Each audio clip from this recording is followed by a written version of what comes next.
The following may contain offensive language, adult humor, and or content that some viewers may find offensive. The views and opinions expressed by any one speaker does not explicitly or necessarily reflect or represent those of Mark Radulich or W2M Network. Please listen with caution, or don't listen at all. TV party tonight! What? TV party tonight! Oh, we got nothing better to do than watch TV and have a couple of brews.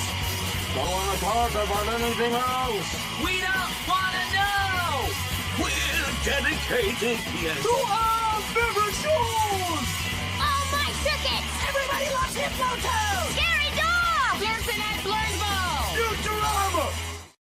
Good evening. You are listening to a Radulich and Broadcasting Premier Podcast TV Party Tonight. I'm your host, the man, the real host, not the that other broad. Mr. Hi, your host, the mandated reporter, and frankly, I'm mortified, Mr. Mark Radulich. And speaking of mortified, I just insulted his girlfriend, ladies and gentlemen, Jesse Starcher. How do you do, sir? How dare you? My right. gosh, the gall of you, sir. You're going to slap me with a rubber glove and, demand pistols at 20 paces? A rubber hose. Oh, God. That hurts like fuck. Just ask my ex-wife. Yeah. Yeah. So before the show, I was telling Jesse that I made the theme for the year in review show that's coming up this Thursday. And I got the idea from you. You last year, what did you do? You took a line from like every review. Like you threw every. Yeah, I'm certain that I the, shoved it in a notebook Yeah. LM and told it to go to town. You took all the damn you Hollywoods from that would process into notebook LM and said, I guess, like pull one line out of it. Mm-hmm. And then you massaged it into a song, right? Pretty much. Yeah. Then you sent me the song, and then I put together basically like a clip show of the movie posters and then a couple of AI drawings of me, Robert, and Alexis. And, I made myself basically white Power Man, not how that's supposed to come across. It's Power Man Luke Cage, but me. Yeah. Yeah. Oh, boy. And then Robert is Karate Guy. He's running around in the gi. And then Right. Alexis has like a fedora and a bomber jacket. Yeah, very, I thought was Indiana Jones-esque. Yeah, which was the joke from last year because she had talked about like she used to wear her dad's bomber jacket. And I asked her, I'm just like, are you like gender fluid? What is your issue? She was like, no, it's just like my dad's bomber jacket. I'm like, okay, fine. And I actually do think she owns a fedora. So yeah, so she's like adventurer, Indiana Jones, Lara Croft chick. And I'm, Nice. And I'm muscle action guy.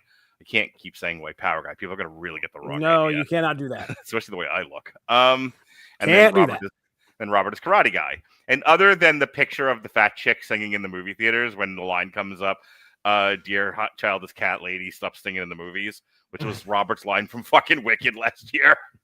Just one of the best lines. So I did a similar thing, but Notebook LM takes 50 sources. Yes. I didn't count how many this was, and I learned this after the fact, but as you know from working with me on sessions, I kind of get in a groove with things, and I don't want to have to redo shit. So I threw all of the triple features of new movies that we did, which we did a lot this year, a lot more than I thought. So we did a lot of streaming movies this year. We are getting to the show. We're going to talk legit tonight. I'll talk about that in a second, but I kind of wanted to finish what Jesse and I were talking about before the show started. So I took all the damn you Hollywoods, but I also did all the triple features of the new movies because there's a lot of great reviews that we did of new stuff. You did a separate notebook LM with the triple features only? No, Or I did you combined add them those all. with? I combined them all and went well over 50 sources. Yeah, I was going to So, say like, you. So had a lot so the damn you Hollywood stuff kind of dies at the summer, which is why like the back half of the year there's not a lot represented there. But I don't think anyone fucking cares. This stuff is like important to me. Like it's not important. It's sure as fuck not important to Robert, and Alexis will only be waiting for her turn to talk. So like I was fine with the way it was. I liked the lines that it did pull. I had ChatGPT massage what it pulled into a real song. And then I used OpenAI video editor to create the first half of it. No, something else. I swear I thought it was OpenAI. Was the name of it. I know it's the name of OpenAI has the name of I mean, company that owns ChatGPT. yeah, theirs is Sora, but Mhm. I know that if you go into like Sora on Mhm. the through your computer, not through your like your phone or anything like that, there's a whole like Sora 1, you could do like extension. You had storyboards, and you can extend videos and create new videos off the old video and stuff like that. I've used it a few times, but I haven't had the greatest success at it. So Yeah. So I used whatever the video. Okay, everybody saying hello to me on YouTube. Hi, I hear you. I see you. You're all beautiful people. I'd like to get back to we my love show you. now. Yes, we love each and every single one of you. So I used it to do. Now it would only take a portion of the song. The song is 7 minutes long. The other side of that is I heard it repeat some of the same ones a second time around. Like so, Yeah. and I didn't notice that until just now. And I'm like, it's fine. Nobody gives a fuck except me. It's a cool sounding song anyway. One past Mark Radulich. That's right. I'm not putting more effort into something that only I care about. Sure. So that was the other side of it. So I made the video for like half of it. That's that first part of it that you saw. And then did a bunch of like 15-second clips. And then I rotated them through a second time, and that filled up the 7 minutes. And so there it is. There's the theme. What was the deal with the caption stopped all of a sudden? Did you switch or add something or because it was two separate things. That whole first part with the captions, that's one long video. It wouldn't do it for the entirety of the 7 minutes. It only had a 3-minute maximum. Gotcha. Okay. So some of my shorter, like Fra Diavolo stuff, it would have done it for. Like, if I wanted to do another video for every Irish song ever or something like that, anything that's like less than 3 minutes, it would do. Okay. All right. So like I said, and then I tried to make a second one with it, like the last part of the song, and the thing kept fighting me, and I'm like, I've been at this for too long. I haven't slept all that well. I'm trying to watch it tomorrow night. I'm like, I got to move on with this. Right. We are not at the point where like a ham and egger like me, this stuff is user friendly enough for me to stay at this for very long without running into giant walls of frustration. Yeah. And it's, I mean, I don't know how many times we can say it. It's definitely light years ahead of what we were like 2 years ago. That's for sure. This was something. Oh, we're on another fucking in our planet. Eye. Right, dude. Can I tell you like really quick? I did a Sora video. Like sometimes I get a funny idea in my head from all the like TikTok engagement that I've been doing, like getting into online arguments with fucking, poser communists. And like I'll just get like a funny idea that doesn't really need a whole essay to explain it, and it's more of my insulting side than my intellectual side, and that's where Sora steps in. Okay, all right. So I put a prompt into Sora that like I want some like liberal fucking TikTok communist to like babble incessantly, and then at the end of it, a guy's just like, "Ma'am, I just asked you if you wanted milk in your coffee." Here's the problem with Sora, is it gave that line to the communist. Yep.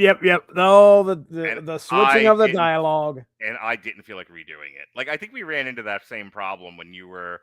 Well, yeah, I did like 10. I did 10 commercials, right, where you stole my cereal. Yes, and you kept yelling "Marky" at me, and I was like, "No, that's not how that works." No, wait a second. Yeah. I had this similar problem when I came through the wall and it was like Jesse like ready to podcast, and it kept switching. It looked like a combination of me and you. Yeah, there's one where it's like, Sora has some fun issues there. I had one I was trying to make. I was giving my buddy an Action Comics #1, so I cameoed him in it, and of course it switched up the dialogue. He opens up the present and he's like, talking about the gift he gave me. I'm like, no, wait a second, that's not how this works.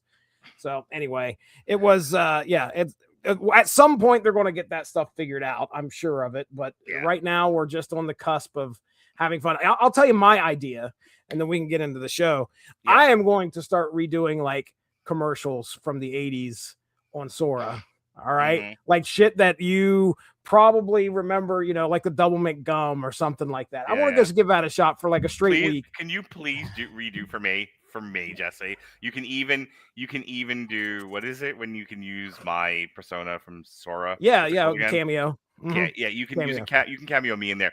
Please do the "You Can Do the Arches" McDonald's jingle. Okay. Oh You- boy. Do you remember I don't that know. one? You can Is do this the the one with arches. Jason Alexander? Woo! You can do the No. arches. You don't remember that? I do not know When that. we're done one. here, now that I've embarrassed myself, we're done here. Quick, like fucking YouTube it.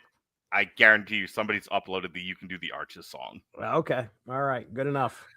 Legit. Good enough. Legit is what we're here to talk about tonight. It's like fucking issues of sessions here.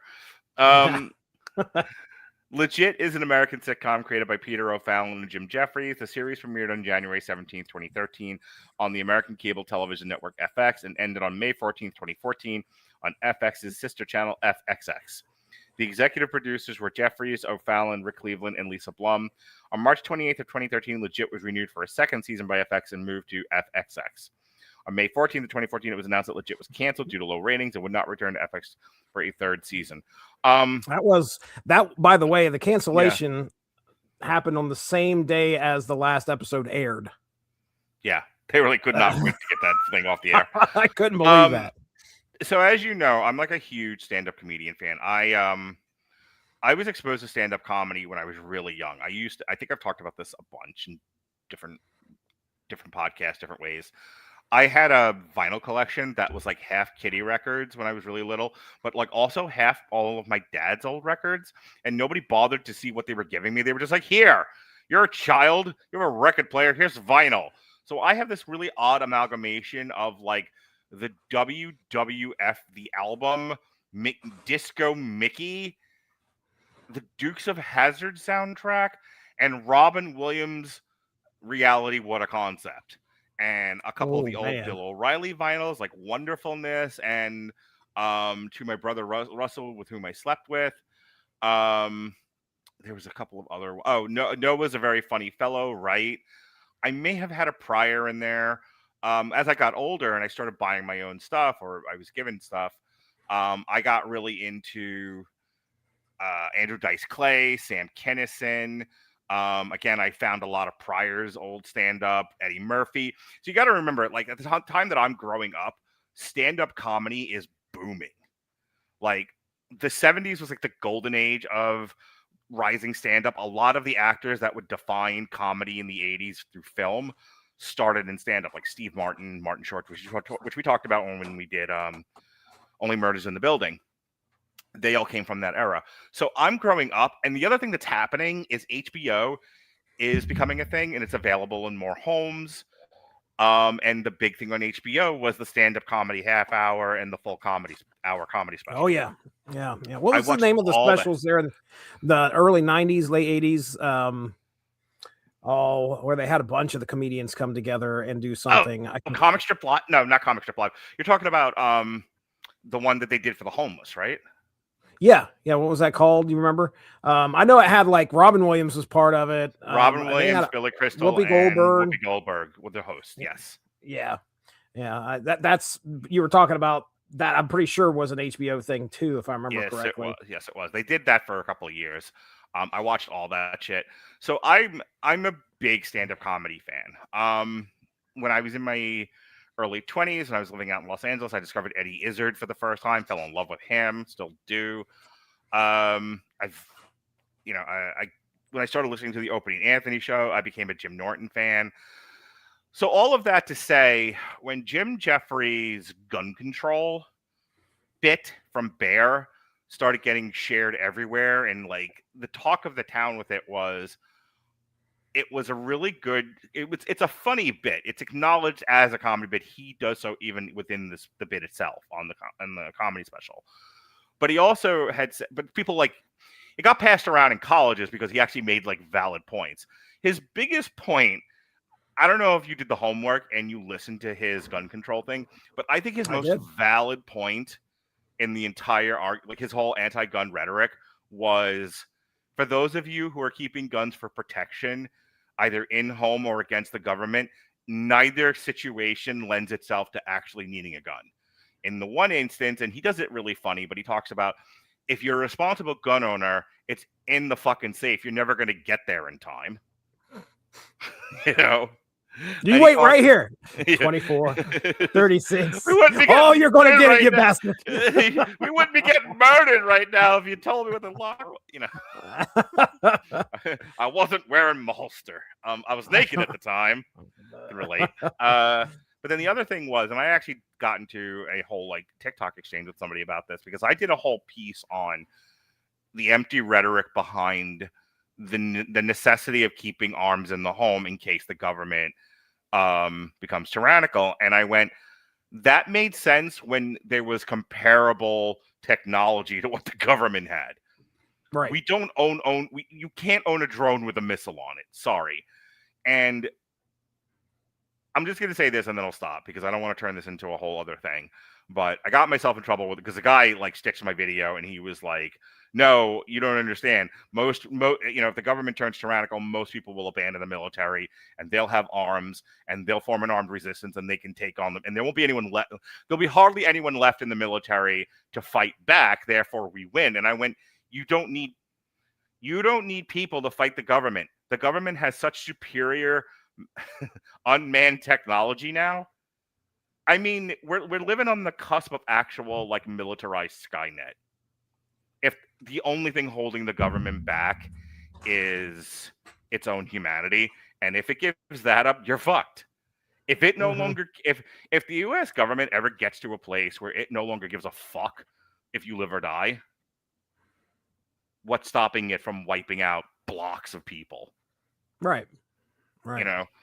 So that was Jim Jefferies' kind of point, with his gun control thing, was there's only one legitimate argument for gun ownership, and that was I like guns.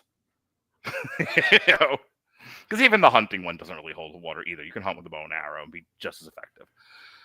Anyway, I love that gun control bit. I think it's great. I think the way he does it is great. I became a huge fan of Jim Jefferies. I went back and watched all of his stuff. In Jim Jefferies' comedy, I think the same one as Bear, he talked about legit. He talked about wanting to cast a... Let me go back.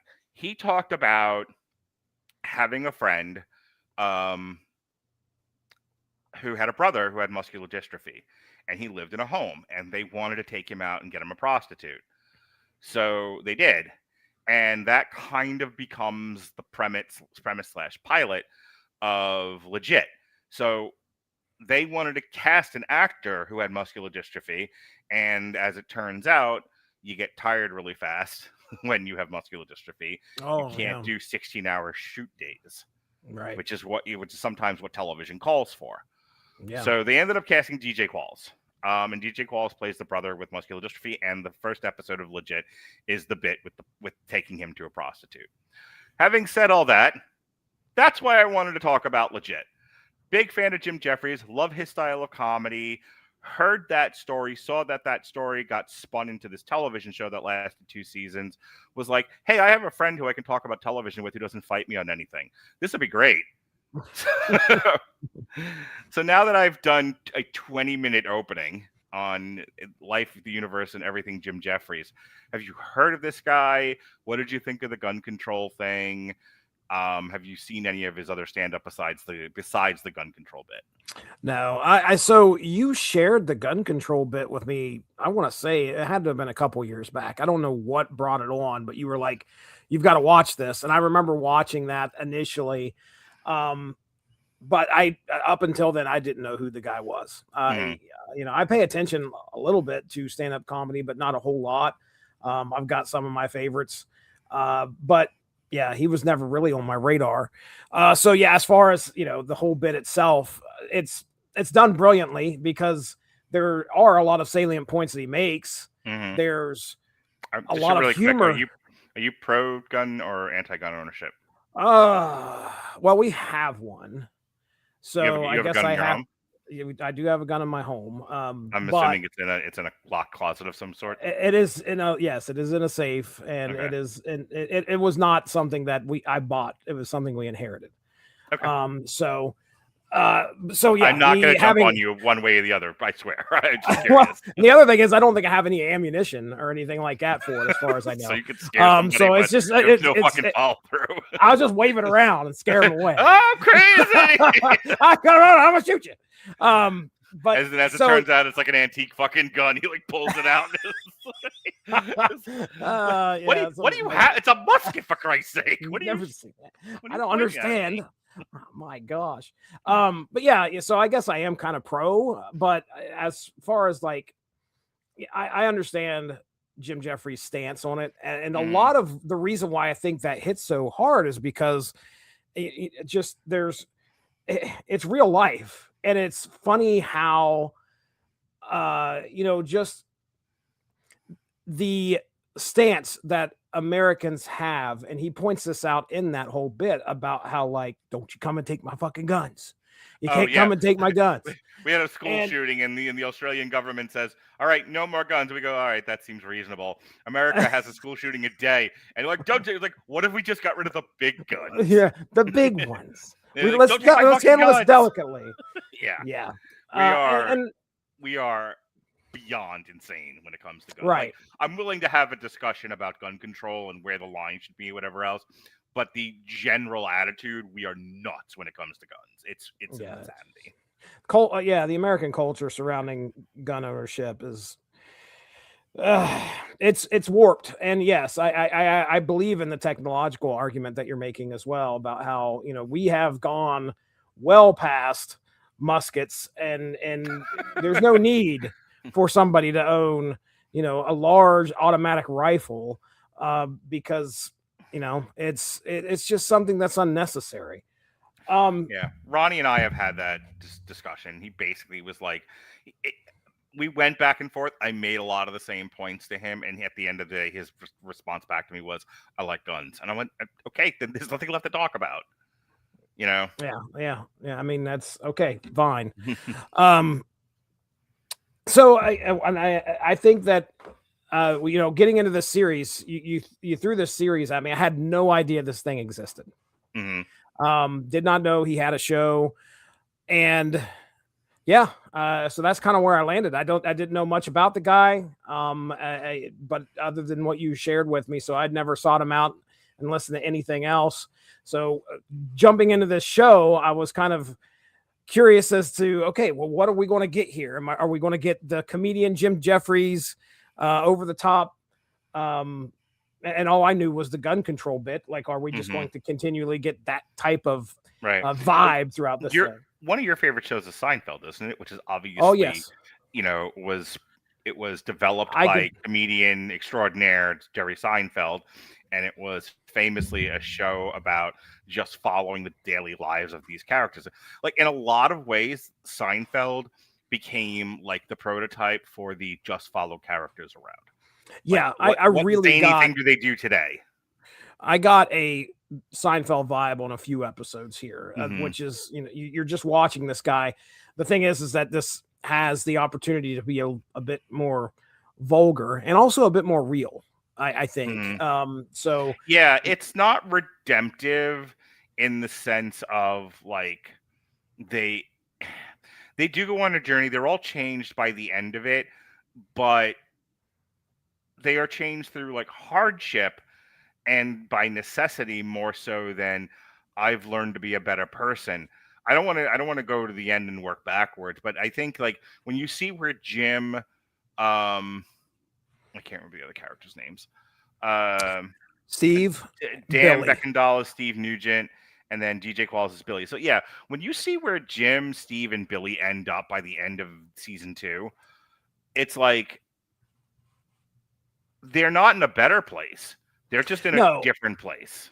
Yeah, they've experienced more, and your hope is that they're going to learn from their experiences. That's one thing that this show is it's honest. It's not going to leave you going, "Oh, it's a happy ending for everybody." That's not what happens here. No, in a lot of ways, like especially Billy, who is played by DJ Qualls, with the MS and everything. Like what happens to him, and at the end of season 1 and 2, is actually really tragic. It's really sad. Like you can kind of like we're getting ahead of ourselves, but I'll say this and then let's go back to the beginning. Jim ends up exactly where he needs to be. He ends up there by hurting a lot of people, I think. And I think his, I think he's, it's funny. It kind of has that Wire-esque ending of the worst of them gets the best ending. Mm.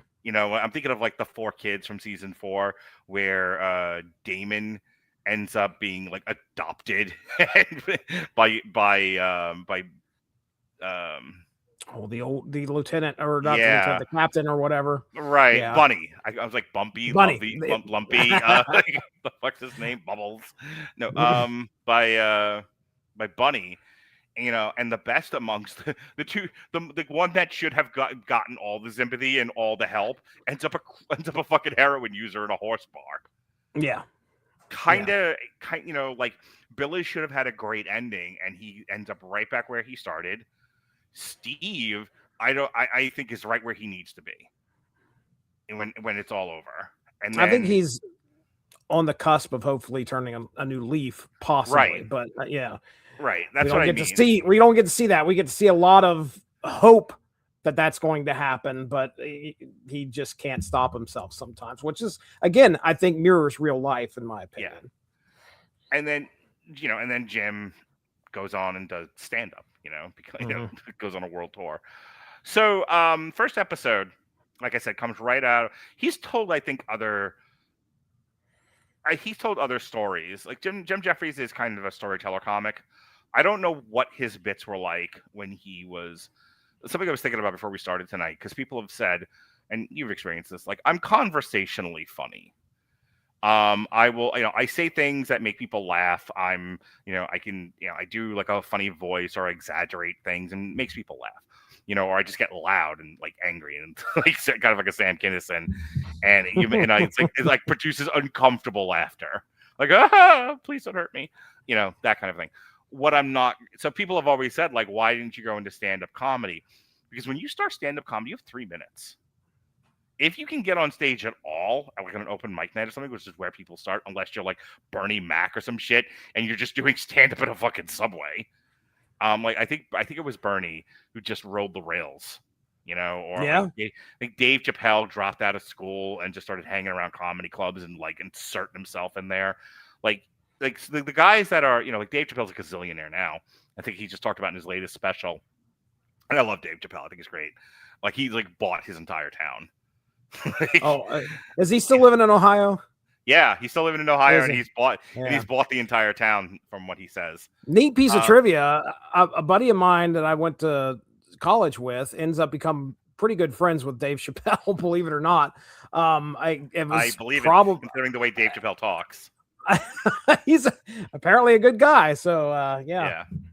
So anyway, like a lot of these guys, if you go up the traditional way, you do open mic nights, you start getting asked, you start getting booked in comedy clubs, and you still only have like maybe 5-10 minutes at best.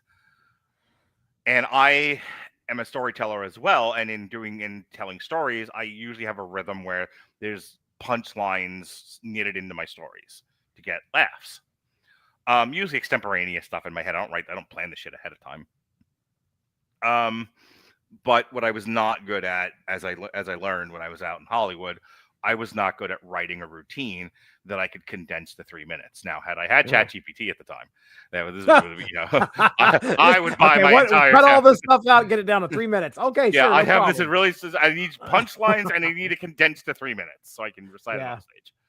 Yeah, I was not that kind of comedian. So, like the talk radio format, podcast format, was where I was better suited. Because I don't know if you've noticed in the 30 minutes we've been talking, I can be long-winded. It happens. Yeah. So anyway, the stories that Jim Jefferies tells throughout his specials that he's done often include stories about Billy and Steve. And the specific one where they talk about breaking him out of his home that he's in, his like assisted living facility or whatever it was, nursing home, and taking him to see a prostitute is the pilot of this episode. They literally so they introduce Billy's mom, and Billy's mom is like way overprotective, and she's got some mental illness going on, and she infantilizes him. And it's kind of one of those, just because I'm crippled doesn't mean I'm dead. I have needs too. And she's like, right, but you'll die. He was like, sitting in this chair, not being able to engage with the world is death. I don't see what the fucking difference is. And like I said, she's a really controlling woman. And so a lot of the friction early on is that she projects a lot of her anger about what's happened to her son. Like, one son, Steve, who's Jim Jefferies' friend, is kind of a loser. He's going through a divorce. He's between jobs. He's kind of a shiftless layabout. And he's a drunk on top of everything. And it's like, it's all Jim's fault. And then to a lesser degree, because this would be totally insane if she were really like this, but she kind of like projects a lot of anger at Jim about Billy's situation. You know, because I think Jim came to live with them as a foreign exchange student. Is like right. There's a history there, and she obviously blames him for a lot of, I guess, some of the stuff that Steve has fallen into as far as like his lifestyle. Right. So rather than taking responsibility and ownership of their own behaviors or their own shortcomings, it's all the foreigner's fault. Because Jim is from Australia. Right. So Jim.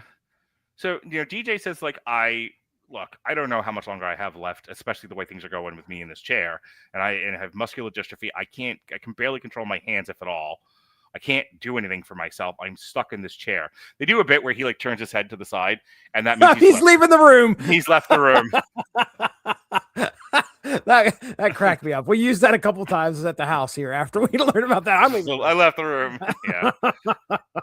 That said, they do break him out. They do take him to a prostitute. The joke is he's got like a giant fucking horse cock.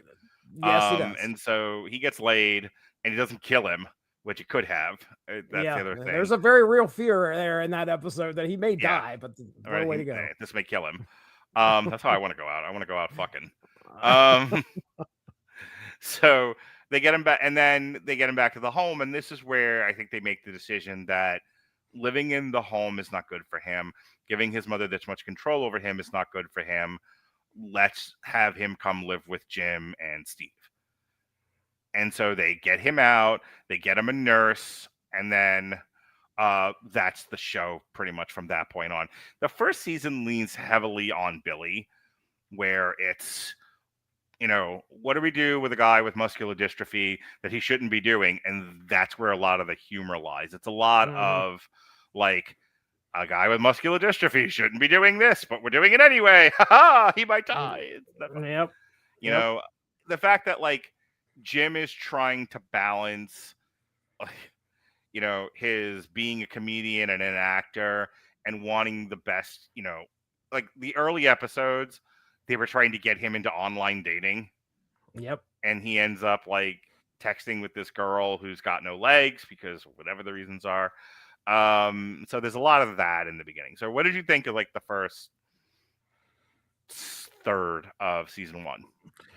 I mean, so I was kind of worried at first. I think season 1 it starts off kind of rocky as far as what my expectations were going to be.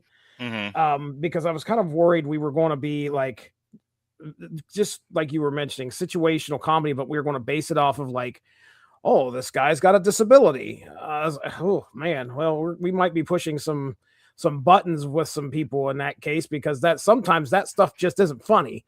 You're worried about like a 10-plus-year-old show offending someone?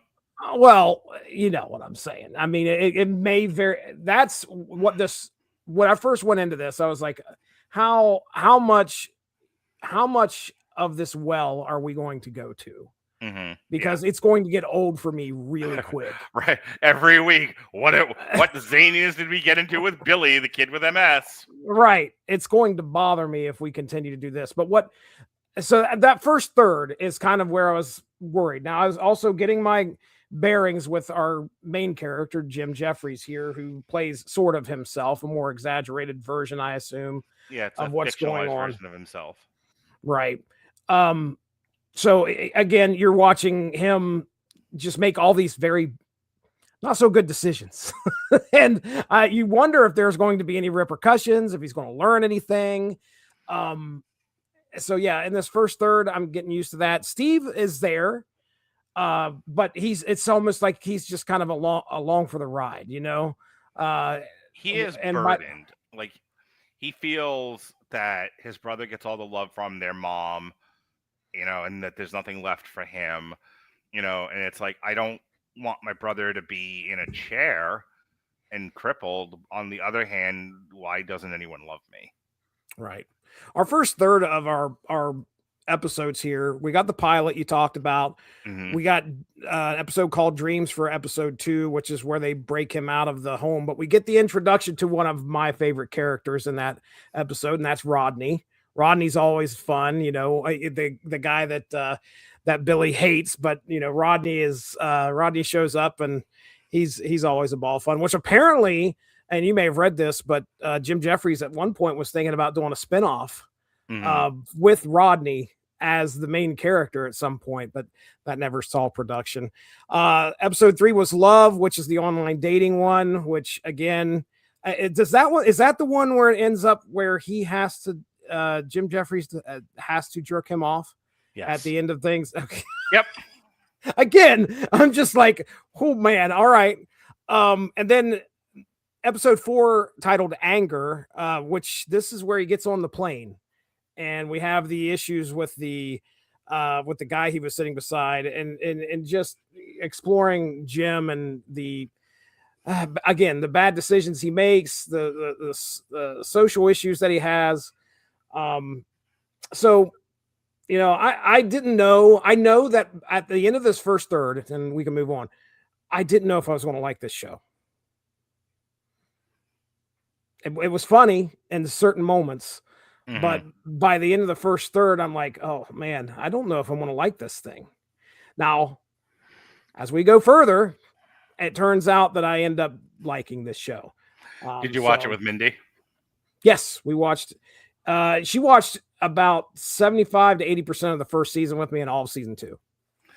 Okay, was there a what the fuck Mark, or why does he make you watch this, or you're not allowed to be friends with him on this one? This is so we haven't mentioned Louis C.K. yet.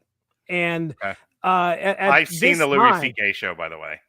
Well, okay. I've seen the one that was on HBO. I don't remember if I saw, because there's 2. Hang on, let me double check that. Well, there was an FX series called Louis. That's not the one I watched. I watched the one that was on HBO.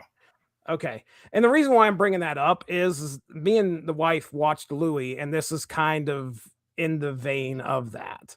Yeah. And we're both Seinfeld fans too. So, you know, this whole kind of following somebody through the comedian through their life, you know, we're used to that. So she wasn't like put out, but she was definitely probably on the same level as I was, like, oh geez, you know, is this going to get any better? Are we going to have any growth of these characters? Because it certainly doesn't feel like it right now. So yeah, she wasn't like raising her eyebrows. And as the series went on, we both were laughing. Lucky Louie is the one that I watched.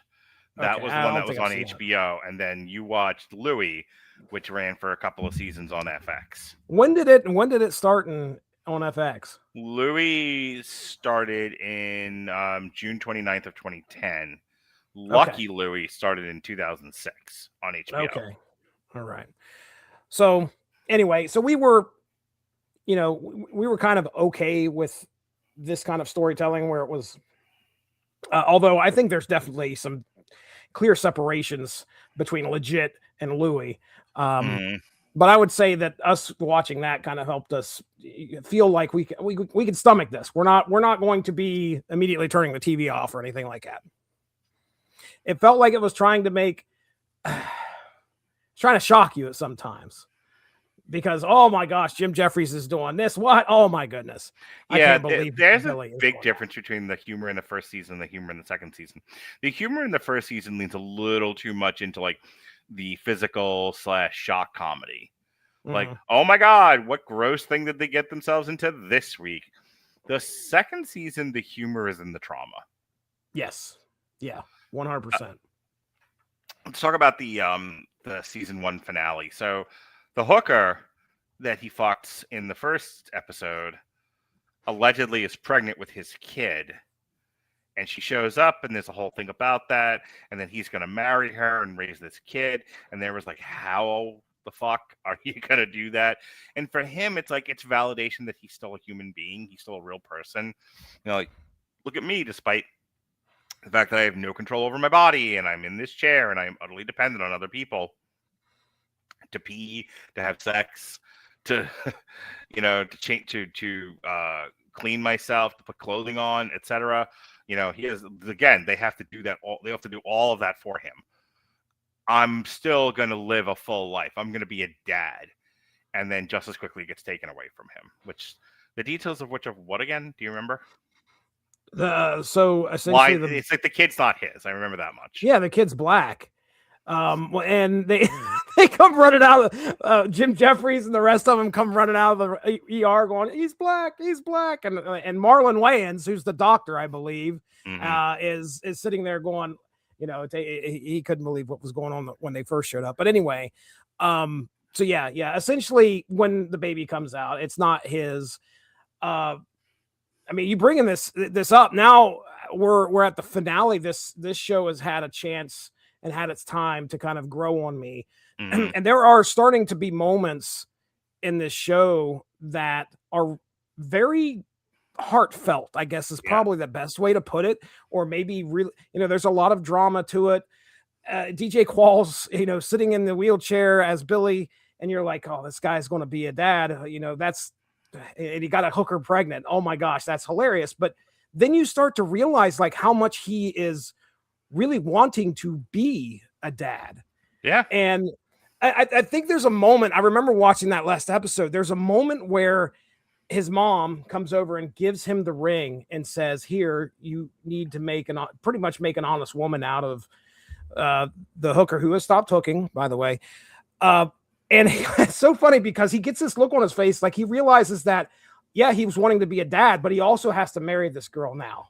Right. And that brought on a whole new set of things that went right through his head. And you could tell he's kind of like having issues with maybe I should, or did I really want to actually have a wife? Yeah, I want to be a dad, but do I want to have a wife? Because that's going to be something else. And then he finally is like, yo, I'm going to do it. I'm going to get married. And he goes out there and he gets ready to propose to her. And that's when all hell breaks loose.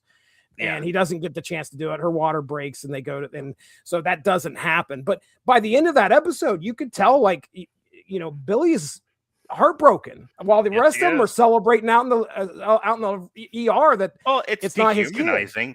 For him, it was a validation moment, and then suddenly it's like, yeah, you don't get to be a father. Yeah, you don't, you know, you get to still be a useless cripple in a chair. That is so sad. Right. Like, think about how how that makes him feel. It's like everyone's glad that I get to be this, you know, Siamese fighting fish in a small bowl. You know, that's all I'll ever be. There is another thing about season 1 I wanted to bring up really quick, and that is John Ratzenberg, who played Cliff on Cheers, is the mailman, and he here plays the obtuse father. Always playing an obtuse character, John Ratzenberg. Here it's like the mom is a hoarder. She's got a house full of like boxes and squishies and like what is the thing? Beanie Babies. Yeah, and Beanie Babies, there's no room in the house for anything. So John Ratzenberg's out in a fucking tent in the backyard. He's just like, you know, kind of happier here. It's fine. And like, there's no way for a man to live. So again, Jim, being a decent fella, you know, and sometimes despite the fact that she projects so much anger onto him, Jim is kind of, you know, always the one that's trying to bring everybody back from the brink. And so he helps clean out the house despite everything. And the second season is more with John Ratzenberg that they get into. But I liked that episode. I thought it was a good episode. And I liked how the mom she's still kind of shrill and shitty, but she's redeemable. It's clear from that episode there's more to her than just she's trying to control her crippled son. She is struggling with her own stuff. Mm-hmm. You know, and you can kind of see why Steve ended up the way that he did. Yeah. So yeah, it's Walter who John Ratzenberger plays. And Yeah, Walter doesn't get a whole lot of screen time in this first season. He's definitely coming back for the second season in full force, in my opinion, and he's a great character.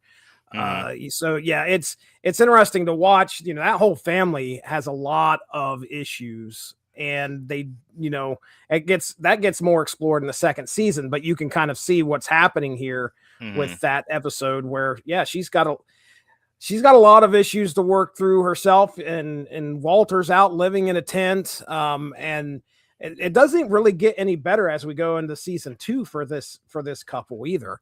Yeah. But yeah, Jim is, you know, again, the whole premise of, I think, legit is Jim wants to be a better person.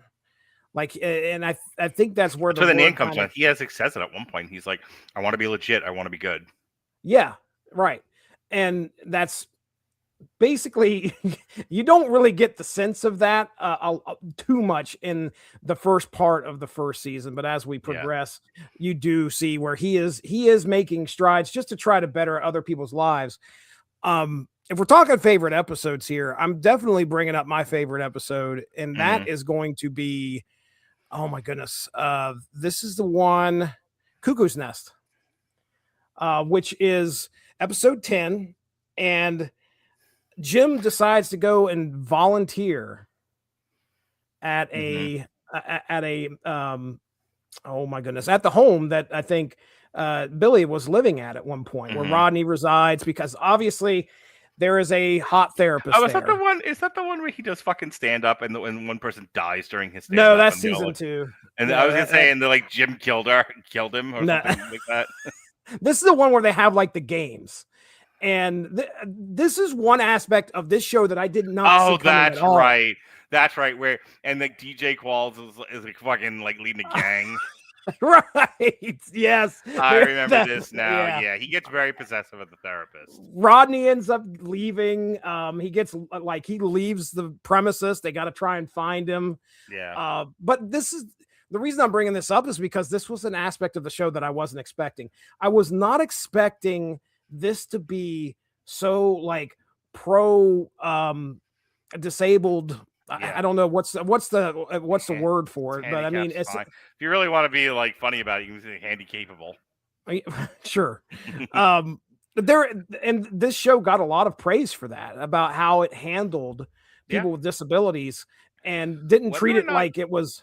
Yeah, whether you love or hate Jim Jefferies, he's very respectful to that community. He's like, Jim Jefferies talks a lot about his drug and alcohol use, and and you can find, again, a liberal fucking Australian may not be your cup of tea, but the guy's not a douchebag.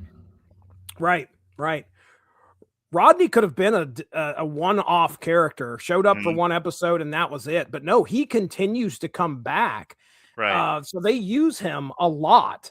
But yeah, when they go over to the home, and there's two teams that are again, they do not want Jim messing with this therapist at all. But I thought it was great. It was an episode that was handled well, in my opinion, and again, caught me unaware as to how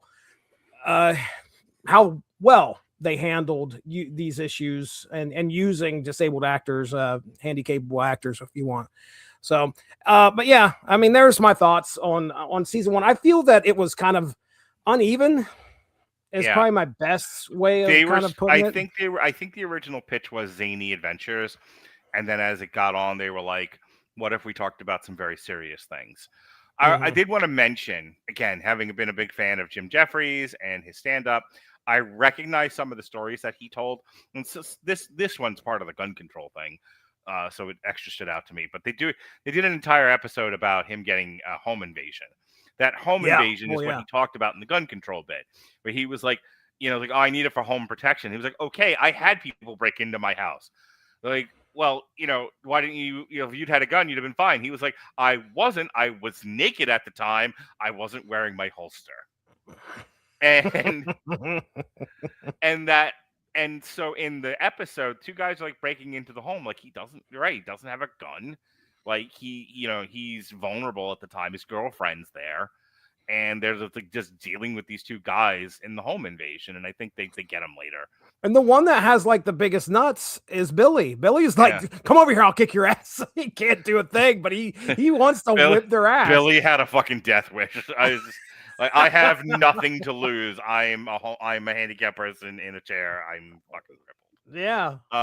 Like whatever. What are you gonna do? What are you gonna do? Cripple me more? I'm just ahead at this point. I think it's really funny. Season 2 leans one. It becomes a little less about Jim. There's definitely a lot of Steve in season 2. You get to meet Gordo, which Jim Jefferies has talked about. He's talked about his really, really fat mom. I haven't watched enough of his stand-up to know if he's ever gotten into her personality disordered stuff, just that she's fat. And he's never talked about his dad. So the dad being just kind of over the mom, the mom really liking the American healthcare system, so she comes to Australia and then immediately goes in the hospital where she'll be cared for and fawned over, which is what she likes. Deep vein thrombosis. That's her idea of a vacation. Yeah. Who isn't like to be waited on hand and foot and have all that attention? She's got deep vein thrombosis. She's got thrombosis. I once played the thrombosis in the No, I'm sure you did. When I was in New Orleans, I watched a lot of black guys play the thrombosis. In their jazz bands. I can keep going if you want. Season 2. So there's that. So the mom's in the hospital for a couple episodes. The dad's living with Jim for a couple episodes. By that point, John Ratzenberg has left his wife. She's controlling. She's crazy. Yeah. I'm fucking over it. I don't want to live in a tent anymore. So I'm just going to be here. And like the dad's palling around and like getting Asian hookers. That was all good stuff. Good episode. Yeah, that's all funny stuff. A lot of season 2 deals more with Steve and Steve being a drunk. Yeah. And there's a couple of episodes where he goes on fucking benders. There's the one where I think like him and Jim get into it. And Jim punches him. Yeah, dude. It's. You talk about the episode where he smokes crack. Yeah, he gets punched in the face. He takes off, and he ends up going on a insane. It's called Weekend. I'm pretty sure that's the one because the next episode is Intervention. But yeah, Weekend finds him going out, getting drunk, and by the end of it, he's smoked crack. He's carrying his gun with him, and he wakes up on the beach after passing out in his underwear on a lawn chair. Right. And with a vague implication he may have been ass raped. Yeah. And all this gets started because his ex-wife is getting married. At one point was taking the kid to Cincinnati, but what really sent him over the edge was when she said, "Hey, we are getting married and I'm pregnant." Right. And then he was like, "Okay, Let me tell you, like I was just talking to Jonas about this. I watched Jake Kelly this morning. Jake Kelly is a story about an actor who dedicates his life to acting, and he's a tremendous movie star. He's loved. There's a point in the movie where he gets an award for his career. He does this to the exclusion of all else. So he gets divorced once or twice. He has a daughter that he's estranged with, who by the end of it wants nothing to do with him. And then there's another daughter who he's less estranged with, but also is like, stop following me around. I don't really need to be around you. I'm independent of you. And he's like, by the end of the movie, he's like, I want to do over. Like the line is, can we go again? Because it was a Chekhov's gun from the beginning of the movie where he's delivering a monologue in a movie that he's filming. And then at the end of the monologue, he's like, can I go again? I can do it better. And the director's like, can you not be a psycho about this and just trust me? It was good the first 7 times you did it. And so at the end of the movie, can we go again? In other words, can I do my life over? I'm alone. I have been abandoned. It's hard. And I said, I'm over kind of like the fear of my kids walking away from me. I'm a good dad. I spend a lot of time with my kids. When they're here, I barely leave my son's side. Like if he decides he's done for the night, he goes away first. Unless Erica demands some time for me, I generally will spend every waking moment with my kids. Like they're not missing out on dad time. I'm taking them to New Orleans. They found that out for Christmas. I'm taking them to New Orleans for spring break. For my son's birthday, I'm taking him to Alabama to go see Guar.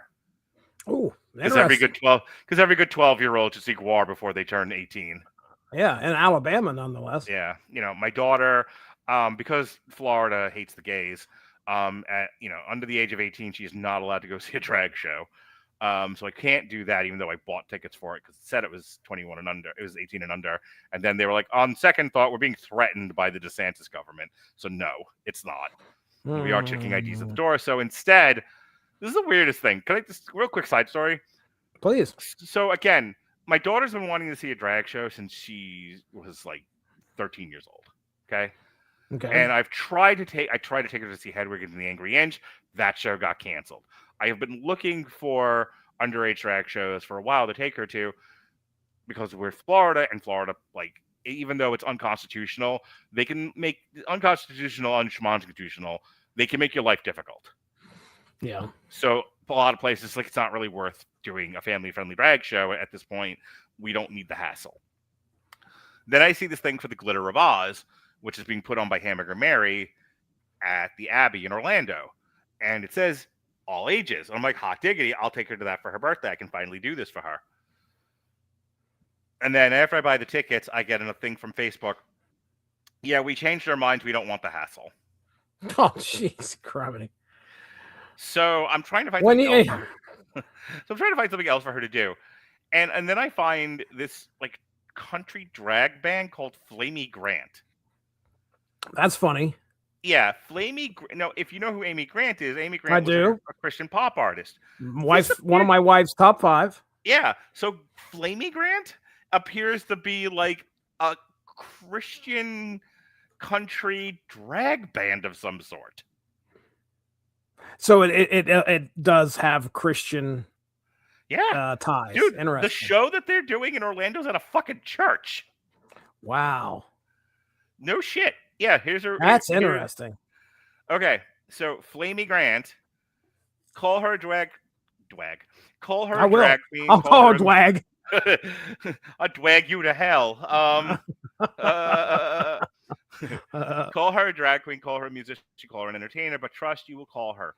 Flamey Grant is a trailblazing artist from Asheville, North Carolina. She lives right next door to Ronnie. Like right by him. Yeah. No matter the category, she sets stages ablaze with blistering vocals, bold looks, brilliant songwriting, and brave storytelling. Flamey made her drag history in 2023 when her debut album, Bible Belt Baby, reached #1 in the iTunes Christian music chart. And this goes on. I am really impressed. Right? Like I don't understand why this show though is fucking. So they're saying it's got to be. This is an all ages show. I double and triple checked. For now. Yeah. It still says all ages, Jesse. It still says it. Wow. Yeah, it's at the Broadway United Methodist Church. That is interesting. Grand. Anyway, so my point with bringing all that up is I'm a good dad. I'm not really worried that like I'm gonna end up like Jay Kelly, and like my kids are gonna fucking not want to have anything to do with me as they get older. It did make me reflect on unlike Jay Kelly sacrificed everything. He made a deal with the devil. He sacrificed everything so that he could be that he could be a famous actor. I didn't. I made a lot of professional sacrifices so that I could be the best dad and husband that I could be, only to not really be appreciated for the husband part. And that's as far as I'll go and say with that. And that made me cry. That upset me this morning watching Jay Kelly. Linking that to legit, Steve is struggling because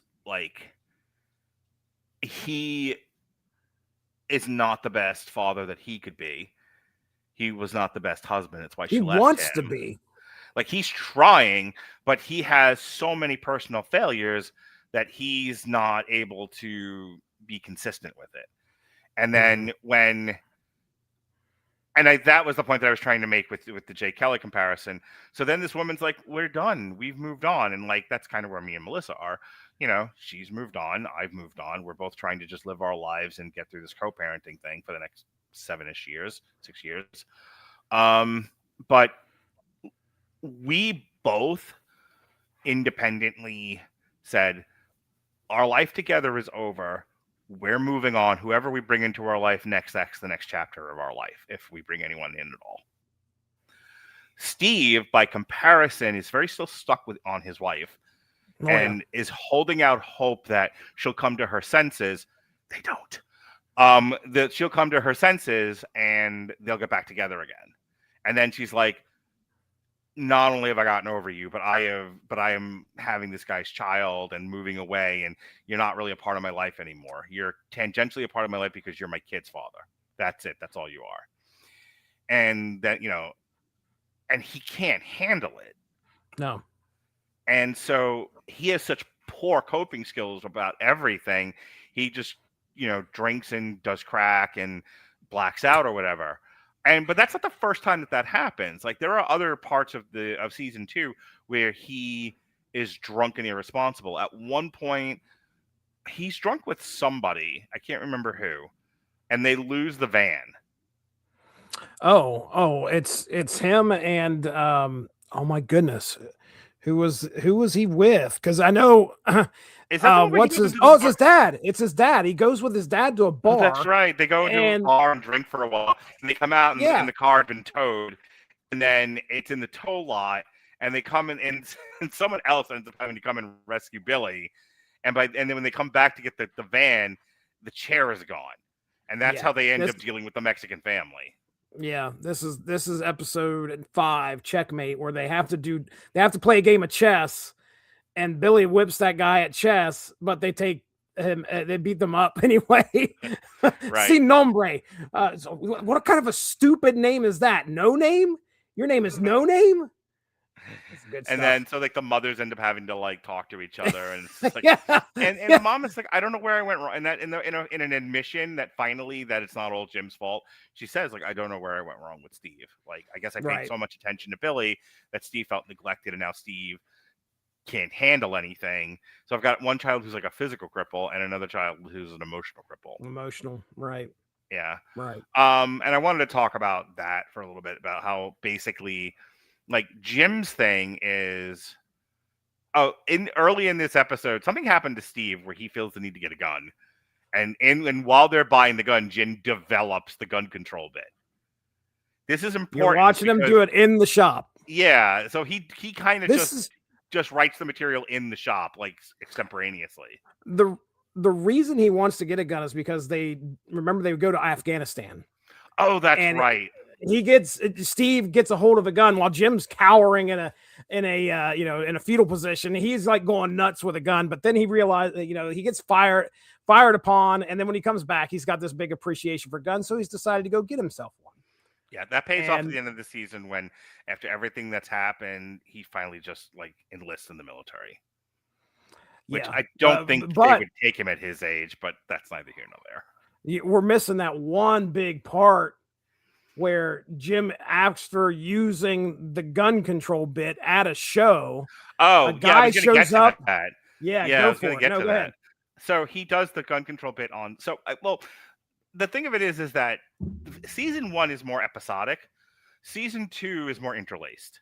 Yeah, you got a lot more continuity. Yeah, so there's the bit with the one that got away, who got married to the British guy, and she has kids Katie now. Knox. But they ended up sleeping together, and that's a whole thing throughout the season. There's that. Jim, I can't remember what fucked him up. I know he lost. Oh, that's right. He lost a part. A part, and then because he couldn't. You just made this rape really awkward. Oh, that's Get the hell right. out of my car. I couldn't. Yeah, he's flirting with a girl, and he makes a joke about she says something to him. He's like, well, you just made this rape really awkward, and she fucking and he becomes it's like a scarlet letter for him. It's a total albatross around his neck. He can't fucking recover from it. He's a leper now. Yeah, and then the film goes on and it becomes a big success without him being in it. Yeah, so there's that. And so a lot of season 2 is him, his career is going down the toilet because he made the rape joke. And then when he's at his lowest is when he does the gun control bit. And the gun control bit aggravates a guy in the crowd, and this happens with comedians all the time. It's not even just comedians. Like, if you put yourself out there, someone disagrees with you enough, people, what's the term, doxing? They'll call you, dude. There are people who are like putting out TikToks, and people are finding out where they live and getting them fired from their job. Yeah. I'm not going to stop doing what I'm doing. I'll take my chances, but also the stuff I do is relatively harmless. Like, I'm not attacking people. Right. I'm talking about stuff. I'm talking about stuff that's that's pretty intense at times, but I don't think the little bit that anyone's come after me has stopped almost immediately, because I don't get into back and forth with people. But I'm also not the dumb broad who's doing a song and a dance going thoughts and prayers for Charlie Kirk. That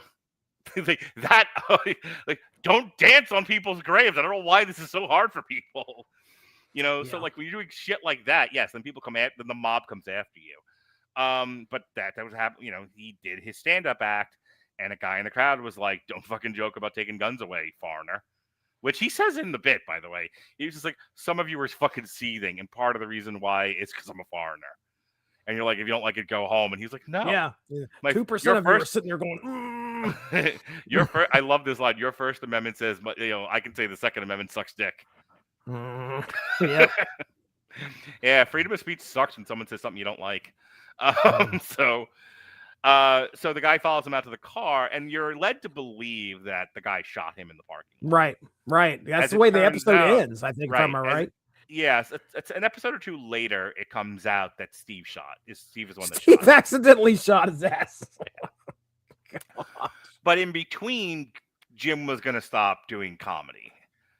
And his gun control bit and then subsequent shooting makes him relevant again. And so he's offered a world tour based on the strength of his popularity from that incident. And initially he turns it down, and then he finds out that Steve's the one that fucking shot him. And there's this giant explosion between the three guys. Like, they're just fighting each other. Like, DJ Qualls like caught in the middle of it all. And that's when Steve decides he's going to enlist in the military. Jim has decided he's had enough of the brothers, and he's going to go on the world tour, and DJ Qualls ends up back in the home. That's what I meant at the beginning of this over an hour ago, when I was like, this is a really sad, tragic ending, and everyone kind of ends up either where they should be or in the worst possible place. Like I said, it has that wire in it. Like, DJ Qualls did nothing wrong. Right. And didn't deserve what happened to him, but he got abandoned by not just his brother, but by Jim too. Jim in the beginning, was the one that rescued him, because it wasn't Steve's idea. Jim rescued him, and then Jim abandoned him because of Steve. And again, Steve's whole character is not taking responsibility for the terrible consequences of his actions. And in the end, Steve just fucks off and goes into the military because it's the one place he felt like he belonged. And what else did he have to lose? Like, what's worse going to happen to him? He gets shot, be better than the life he's living. Yeah. And then, like, and DJ Qualls is like, what the fuck did I do to deserve this? That's the show. Yeah. That's how it ends. And all of season 2 was like that. It's a lot of, like, gut-wrenching stuff. Like, it's still funny in places. I will tell you this. I laughed a little bit in season 1. I did not laugh at all in season 2. I was entertained, but I didn't laugh. Oh. I cannot believe that you didn't laugh during Rub and Slide. Oh, well, that's funny. I mean, like no belly laughs. Like, I should say. You didn't laugh when Carrie Fisher put her leg up on the desk and said, "Lick my pussy." Okay. All right, Jesse, you got me. Carrie Fisher demanding Jim Jefferies lick her pussy is quite amusing. This is 1 year before Star Wars, right? So she's coming back to reprise Princess Leia. We get this 1 year before. I know you're not like the world's biggest like Carrie Fisher enthusiast. I mean, you like her just fine, but you like her as Princess Leia, right? Like, you're not really into all her other shit. She's in The Burbs, and that's a great movie. Okay. But she's not like yeah. Go ahead. So like when Princess Leia fucking shows up in legit and it's like, lick my pussy and maybe you'll get a gig. Are you like, oh, I'm looking up. Princess. I looked over at my wife. I'm like, that's Carrie Fisher. Yeah. And she's like, who? And I'm like, Princess Leia. It's really like, funny that she was oh. playing basically her character from fucking Family Guy. So yeah. So your thoughts But yeah. on season 2? I've been talking for a while. No, I mean, yeah, we get a lot more. I want to talk about what you were just real quick before I forget about this finale. Mm-hmm. Like I said earlier, there was no notification that this was going to be canceled until they aired that final episode, and that's when they came out and said, yeah, we're canceling the show. Right.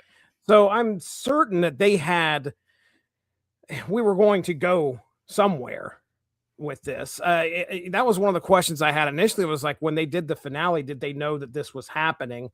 Did they plan on this happening? And I think I read a tweet where Jim said, no, this is not the ending I had envisioned, but this is the one we're going to have to get. Yeah. And it sucks. It really does. Depending on your reading of it, it's either a great way to end the series or a great mid-season finale. Right. I understand. And again, I think as we get into season 2, one of the things that I really enjoy the most here in this season is how real it feels now. Mm-hmm. As we progress through season 2, there's more drama that's happening that feels like it could actually happen in real life. And the way that season 2 ended is exactly that, I think. Yep. Jim goes on world tour. This is unfortunately how Billy's life is going to be if Steve's not going to be there for him, and he has no other place to go. It's very sad, and unfortunately, that's the way life is sometimes. It's funny because like the mom is very much like, everything is Jim's fault, but Jim. What you realize is that Jim is the one holding it all together. Jim is the glue that held Steve together. Jim is the glue that was, keeping Billy out of the home. And without Jim, it all crumbles. Yeah. And that's exactly what happened. But Jim is at a point where by the time we get to the end of season 2, where he has the big falling out with Steve that made him take the world tour. From Jim's perspective, and I really respected the show for doing it this way. From Jim's perspective, he did do everything he could. He got no help from Steve. There was nothing Billy could do, and everybody involved made life infinitely harder. His father, Billy's mom. The only other person not making life harder for Jim was the nurse. Well, Ramona. Yeah, but everybody else was kind of like despite his best intentions in really trying to help this kid, everyone else just made it difficult, and he suffered for it. And he said, "Enough's enough."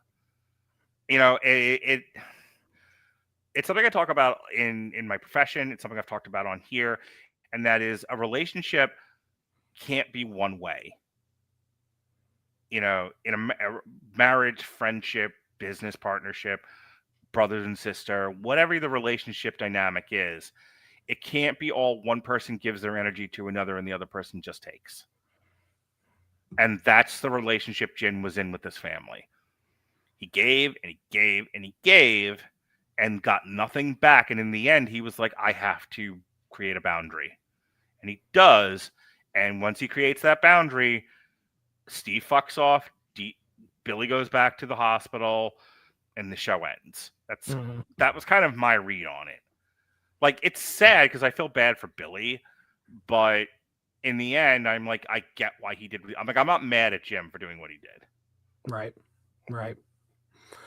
Yeah, I think the standout for me this season is the one we've kind of already talked about, which is Weekend, where Steve goes on the bender. Because there's some real. It was an intervention where the mom's like, I have so much to say. Oh, yeah. The next episode, the intervention, when they have them having a crack party with hookers during an intervention. I found wildly amusing. Oh my gosh, it was hilarious. But yeah, there was in Weekend there was a lot of these characters kind of coming to Steve and Jim especially. Finally, like. Jim is trying to make Steve realize, do you realize what you're doing here? Yeah. And Steve, goes out and gets drunk and then proceeds to have this crazy weekend. He ends up walking down the street in his underwear and gets a ride from who happens to be passing by, but his ex-wife, Right. her mom, and her dad. Takes the kid, and God only knows if he's ever going to see her again. Right. Oh my gosh, man. So that was a really, really good episode. Yeah, there was also Jim was suffering from panic attacks. That was another thing that kind of led to him, there in between those episodes. And he was trying to kind of work through that by taking, I think it was after he was shot, he was on Ambien. Yeah. And he texts Katie Knox, tells her a bunch of stuff like from his heart, and he remembers nothing of it. And she shows up the next day, and you're like, oh, these two are finally going to get together. And he's like, I've been on a lot of drugs. That's another sad part too, is because you're kind of hoping these two actually get together. And at the end, when he's on stage, I don't know if he's on stage or the news is covering, I think his tour or something like that. And she's sitting in the house with her husband and her kids, and just hears his name and turns the TV off because she doesn't want to hear anything about him. The husband caught them making out in the stairwell at their party, and then he goes to Jim, and he was like, how fucking dare you come into my house? Like, I saw where he was coming from. Oh yeah. Because I haven't lived through this experience myself. Uh-oh. How dare you come into my fucking house and try to take something that I worked really, really hard to maintain? I get it. I empathize. Yeah. And Jim is like, you're right.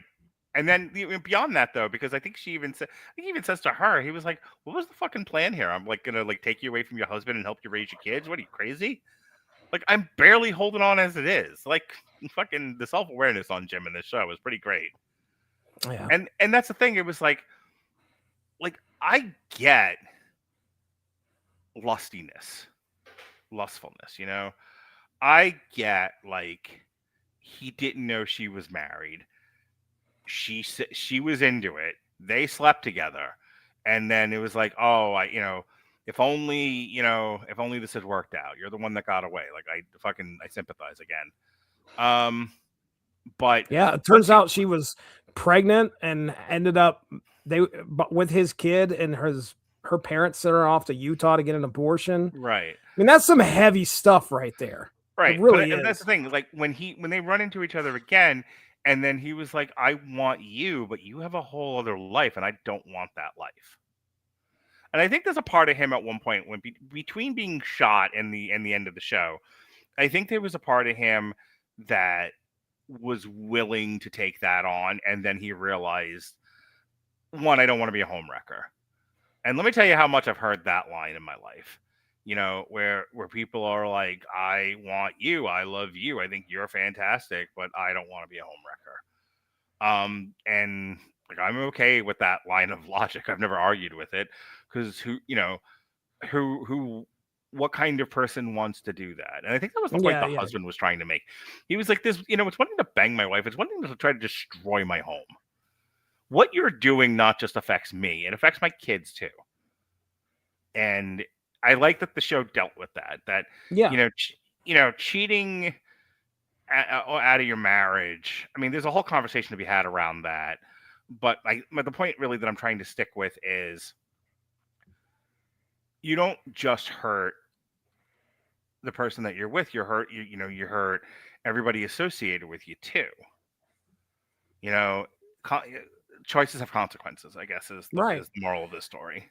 Right. And when we start in season 1, it's almost like there is barely any consequences that are felt for these guys. And then by the end of season 2, there's consequences for these guys. And they explore that. Season 2 is infinitely better than season 1. 100%.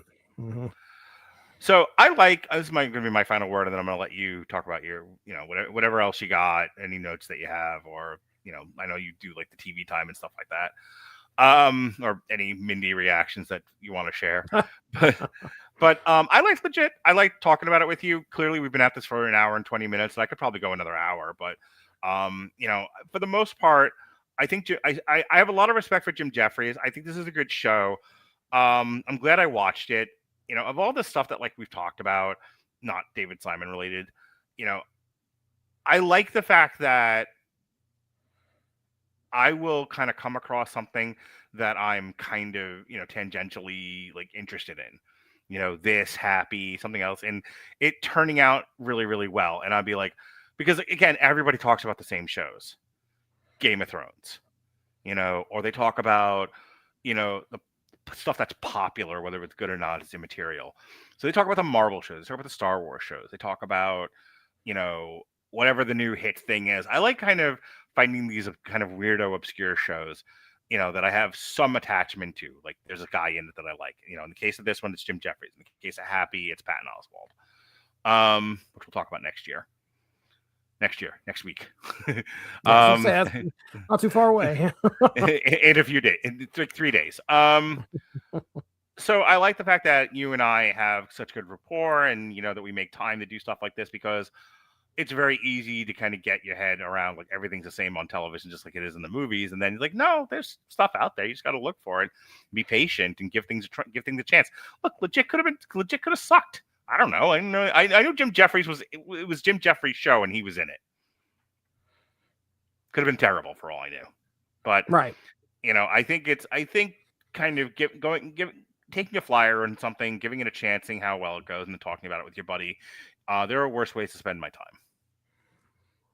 I agree. All right. Well, yeah. I mean, the only other thing I had here, like, I'll just for season 2. I like I said, I feel like this was miles above what season 1 started out like. It is dark in some aspects. I think it definitely, again, has that real life bent to it. There are consequences to your actions, and what you see are some very flawed characters here, living life, and dealing with some of the stuff that they sometimes bring upon themselves because of the decisions that they make. So yeah, I mean, I had a blast here, dude. It was, again, I was worried at the beginning, but by the end of it, I was perfectly fine. And I am kind of sad that they didn't do a season 3, because I feel like there was, you rooted for these characters. And I don't think that the ending that we got, in my opinion, this is for me, I know we already kind of talked about like what it could have meant to others, but for me, I'm wanting at least these guys to have a bit of a happier ending. It definitely wasn't. Oh, they got happy endings, all right. Oh my God. Them in that parlor, and the one girl starts singing, and they all start singing, was hilarious. Like the only thing that separates them is curtains in that massage parlor. That was fun. And then they take them. What's the matter? You don't like me? No, you're fine. Which, by the way, that actress was in Super Center, which she plays a character in that, and she's always been funny in that, at least. So it's funny. Okay. This has to be one of her very early roles here. But yeah. I mean, this was a good time. I had a lot of laughs in this, and I'm glad I got the opportunity to watch it. All right. Any funny Mindy reactions as you were watching this? No, let me just ask you, what do you think the biggest shock moment of all 2 seasons for you? I mean, do you recall the series well enough to be like, okay, that was pretty darn shocking? If you start to talk about it, it'll jog my memory. Okay, well, here's this is the unfortunate thing about like. I don't know how long ago it was. Season 1 I watched at the beginning of the month. Okay, all right. December happened. Season 2. When did you watch season 2? Chris, the night I had to have finished it after football Christmas Day, like the last game of Christmas Day. Okay. Whatever. I think it was the Chiefs and the Broncos. Okay, all right. What a hard game to watch that was. Was Mahomes out that game, or Mahomes has been out now for a couple of games? Okay, all right. I was going to say, I didn't know if it was that game if he got hurt in that game, or if it was the game before. It was the game before. Well, as for the most shocking moment in both seasons of Legit, it comes at the end of episode 2. All right. So episode 2 was called Death. You'd mentioned this earlier, where Jim Jefferies accidentally kills one of Billy's friends at the care facility. Right. Okay. Yep. So in order to, he goes to Jim goes with Billy to the funeral and ends up running into the sister of the guy that he accidentally killed. Yeah, I say accidentally killed. He told a bunch of jokes. This guy supposedly laughed during a show and died. Right. So therefore it was him. But what ends up happening as he starts to court and these two become friends is he starts to realize, like, this girl she's almost perfect for me. And they're out on the boardwalk and they're looking out at the sea, and a black couple walk by. Oh, that's right. She's in it for like an episode or two after that, and like the fucking Rachel shit she drops, that had me laughing. Oh, like, the dude, more you talk about stuff, the more I remember laughing at things. She turns around. That's how they end the episode. Is Jim as she turns around and she goes, I feel like she said, she definitely dropped the N word because I can't believe there's so many N words here, and Jim's just like, his face just drops, and that's how we end the episode. It's just a little racist. And you're just like, oh my gosh, me and the wife, that's where we just look. I was like, holy shit, did she just say that? She just said that. And then, episode 3 is titled Racist. So it's all about him trying to figure out, like, should I continue to date this girl? And he introduces her to his black friend comedian and breaks up with her in front of him. And then next thing you know, the black friend comedian is dating her. Well, excuse me, he's not dating her. He's screwing her. Did you get KKK bitch vibes? Oh, yes. Yes, I did. Yes, I did. Yep. Man, that was a funny episode. A funny situation for him to try and get out of, and just watching him try to dance on eggshells around his buddy. Good stuff. But anyway, that was the most shocking moment of both seasons. That's where I'll leave you. There you go. All right, folks. Well, that is our review of Legit. Too legit to quit. Hey. Too legit. Oh boy, we are old, ladies and gentlemen. But not the first time that Too Legit has been referenced this month. I'll tell you. Back to the home, Grandpa. Yeah. All Camera right. time. So tomorrow, we had a change in the schedule. We were supposed to do Anaconda, but Robert used his one veto for the year. So instead, we moved up. We moved up a show. He held on to that thing until December. Yeah. Yep. Oh boy. Yeah, it was like the money in the bank. He knew it was coming. That's right. So instead, we're gonna do Jay Kelly, Train Dreams, and House of Dynamite, all of which I watched today. And then no shows Tuesday or Wednesday. However, New Year's Day, we're doing our Damn You Hollywood year in review, and look ahead 2026. That's always a very exciting part of the show. That's where I go on the Wikipedia page for film movies for the next year, and me and Robert and Alexis will discuss what movies we're actually going to review and finalize the schedule. And it's funny because, like, I put a lot of stuff on the schedule which I know has changed. Like, I still have Doomsday in its May slot. Like, I have to move that to December at some point. Yeah. Soulmate, which was originally scheduled for January, has been taken off the calendar indefinitely. They're looking for, like, I think, an online distributor for that. I don't know why they don't just send it straight to Peacock. If you're going to do that, like, you have a streaming service. What the fuck is wrong with you people? That's Universal, by the way. So, like, yeah, there's definitely been some changes. Around this time, they start listing for the first quarter or two what the streaming movies are. So, I know I want to do this a little bit less next year. I'm a little burnt out. So I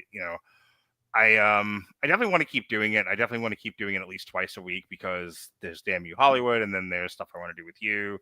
There's a lot of the triple features of just things I want to talk about. You know, things I'm pretty passionate about. I added a few actually yesterday or this morning.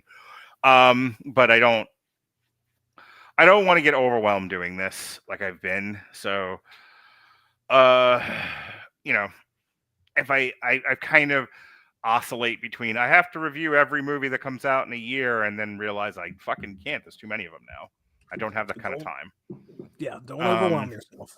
No, there's stuff I don't see. There's stuff I don't see, and so what? Like, I'm looking at my. It's funny. I'm looking at my best of my top 10 for the year, and then my worst 5, and I'm like, honestly, like it's of all the, like all those triple features that I did, almost none of them ended up on that list. Oh Like, wow! I'm looking at my list, and yeah, maybe 2 of them. Everything else I saw in the theater. No Of the kidding. of the bottom 5, 2 of them were streaming movies. 3 of them were streaming movies. And it's like, okay, so doing all of those streaming movies helped me figure out what the worst movies of the year were. You know, like that was the big benefit to me. I could probably live without that. Right. You know, or do like I did with, but just not abuse Robert, where I can just watch him on my own and decide. I think that's the pattern I'm trying to break. If I don't have to talk about everything, I can just watch stuff on my own. Yeah. So, this past week, now that I've said all that, this past week, you and I did our annual Christmas trio triple feature. We did Oh What Fun, Jingle Bell Heist, and Merry Little Xmas. I listened back to that. You and I had a really good discussion. Did a review for Avatar: Fire and Ash. Did you do anything with Alexis last week? We did. No, I don't think we have. I have scheduled tomorrow. I think me and Alexis for source material.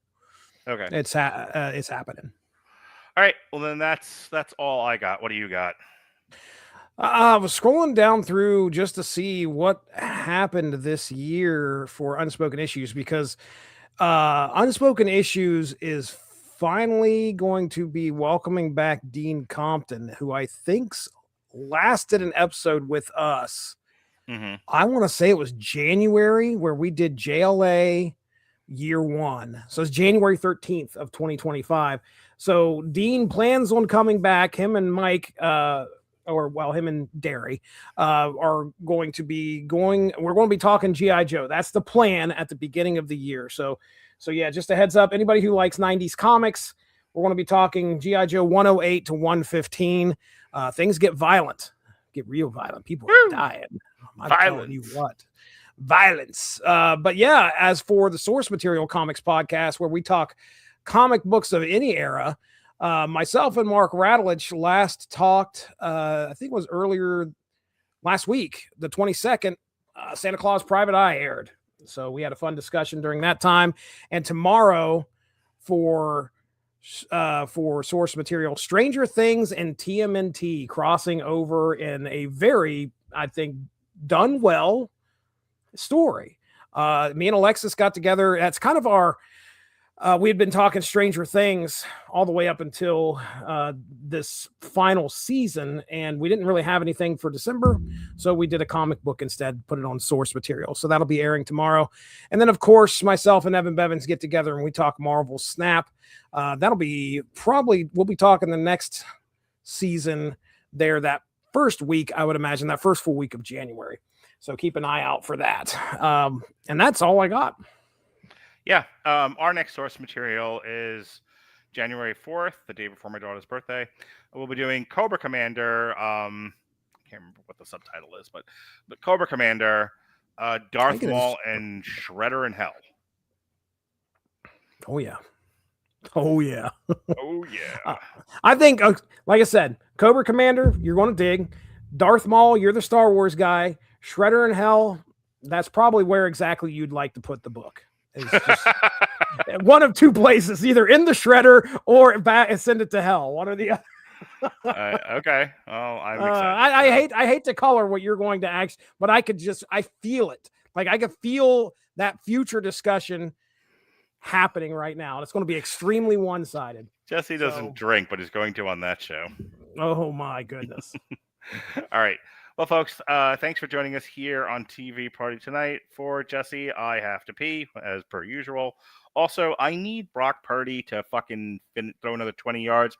And can we get some more passes to Colston Loveland? Jesus Christ, the line was 3.5, and he's caught one ball. What's the score? Oh, 35-28. This is a fucking shootout. Ooh. Yeah, Frisco and the Bears are like back and forth. Oh man. All right. That could be. That could be some. Yeah. For Jesse, I gamble too much. Be well, be safe, and behave.